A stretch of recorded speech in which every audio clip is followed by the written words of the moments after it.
Picture this: Lucinda Bassett, heart pounding, trapped in a suffocating panic attack while sitting at a dentist's office in Baltimore. Every breath feels like glass shards in her chest. But instead of surrendering to fear, she starts questioning those overwhelming sensations.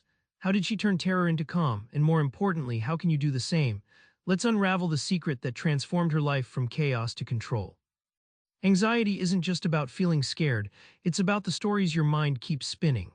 Lucinda realized her panic lived in repetitive, spiraling thoughts that fed the fire. Lucinda's panic attack in that Baltimore dental office wasn't just physical, it was her mind trapped in an endless loop of terrifying what-ifs.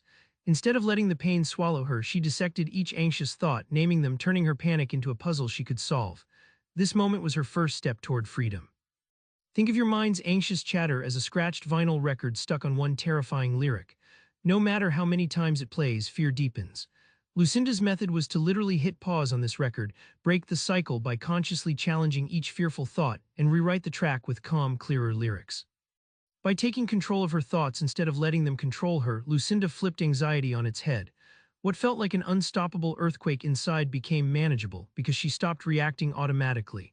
The surprising insight: anxiety isn't your enemy, it's a signal you can learn to translate and master. Lucinda discovered anxiety thrives on one terrifying thing: feeling powerless. But what if power came from something simpler than you imagine: your choices?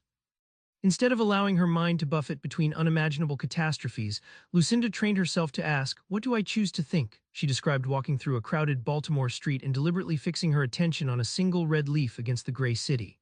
That choice wasn't small, it was revolutionary in quieting her panic. Worry is often mistaken for fate, like a thunderstorm you're bound to endure. Lucinda compares it to a habit like biting your nails. Habits can be unlearned. By catching worry early and choosing a new mental response, you create a new pathway in the brain, a fresh habit of hope instead of dread. This simple act, choosing your focus, flipped Lucinda from feeling crushed by anxiety to standing in her own power.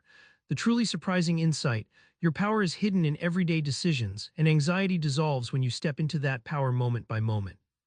Lucinda's final breakthrough came when she redefined fear itself, not as a prison but as an invitation to grow. Instead of battling fear head-on, Lucinda began to see it as a compass pointing toward what truly mattered. Like a lighthouse guiding lost ships, fear's presence indicated places ripe for growth.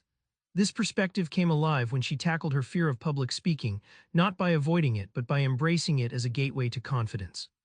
Lucinda noticed her internal dialogue was a brutal critic feeding panic. She rewired this with fierce compassion, speaking to herself as she would a dear friend. This shift felt like replacing winter's icy grip with a warm blanket, softening anxiety's harsh edges and inviting calm to take root. With this new mindset, Lucinda stepped into life free of panic's chokehold. Surprising to many, the goal wasn't erasing fear, it was learning to dance with it. And when you do, fear becomes fuel, lighting your way rather than blocking your path. Back in that Baltimore dentist's chair, Lucinda transformed panic into power by naming her fears, choosing her focus, and embracing anxiety as a message. You've got the tools now, try this. Next time anxiety strikes, pause and ask yourself, what am I choosing to believe right now? That simple question might just reroute your whole day. Subscribe for more book summaries like this one.